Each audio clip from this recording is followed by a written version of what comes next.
తండ్రి కోసం కెరియర్ త్యాగం చేసిన నందమూరి హీరో గుర్తున్నాడా? ఇప్పుడేం చేస్తున్నాడో తెలుసా?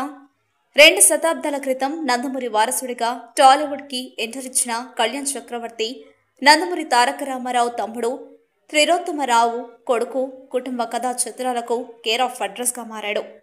తెలుగు పరిశ్రమకు 1948వ సంవత్సరంలో ఆస్టిన్తో తోడికట్టి అత్తగారు స్వాగతం అంటూ వచ్చాడు. తలంబ్రాలు, మామ కోడలు, సవాలు వంటి హిట్ సినిమాలు నటించి మెప్పించాడు. ముఖ్యంగా పల్లెటూరు యువకుడిగా బాగా నటించేవాడు. ఇంటి దొంగ, అక్షింతలు, కృష్ణలీల, రౌడీ బాబాయి అంటూ సినిమాలు చేసుకుంటూ వెళ్ళాడు. లంకేశ్వరుడు సినిమాలో మెగాస్టార్కి బావగా నటించి మెప్పించాడు. ఆ తర్వాత సినిమాలకు పూర్తిగా దూరమయ్యాడు. హీరోగానే కాకుండా పాత్ర నచ్చితే చిన్న పాత్ర అయినా చేయడానికి వెనకడుగు వేసేవాడు కాదు. దాదాపుగా 15 సంవత్సరాలు సినిమాలు చేశాడు. లంకేశ్వరుడు సినిమా తర్వాత తండ్రికి ఆరోగ్యం బాగాలేకపోవడంతో కళ్యాణ్ చక్రవర్తి తన తండ్రిని దగ్గర ఉండి చూసుకోవడానికి వచ్చిన అవకాశాలను వదులుకున్నాడు.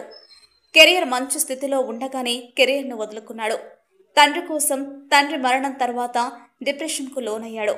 బయటికి రావడానికి చాలా సమయం పట్టింది. ఫ్యామిలీ హీరోగా కూడా చాలా పేరు పొందాడు. అప్పుడే సినీ పరిశ్రమ చెన్నై నుంచి హైదరాబాద్కు షిఫ్ట్ అవ్వడంతో కళ్యాణ్ చక్రవర్తిని దాదాపు అందరూ మర్చిపోయారు. తనకు వచ్చిన అవకాశాలు వదులుకోవడానికి మెయిన్ కారణం చెన్నై నుంచి హైదరాబాద్ రావడం ఇబ్బందిగా మారటమే. ప్రస్తుతం 50 సంవత్సరాలు దాటిన కళ్యాణ్ రామ్ చెన్నైలో ఫ్యామిలీతో చాలా ఆనందంగా జీవితాన్ని గడుపుతున్నారు. నందమూరి వారసులు సినిమాలోకి ఎంతమంది ఎంట్రీ ఇచ్చినా కళ్యాణ్ చక్రవర్తి మాత్రం తన పిల్లలను సినీ పరిశ్రమకు దూరంగా ఉంచి పెంచాడు. ఈరోజు మన టాలీవుడ్లో నిర్మాతల పాత్ర కోసం పక్క రాష్ట్రాల మీద ఆధారపడుతున్నారు. ఇంకా కళ్యాణ్ చక్రవర్తి వంటి నటులు ఎంతమంది ఉన్నారు?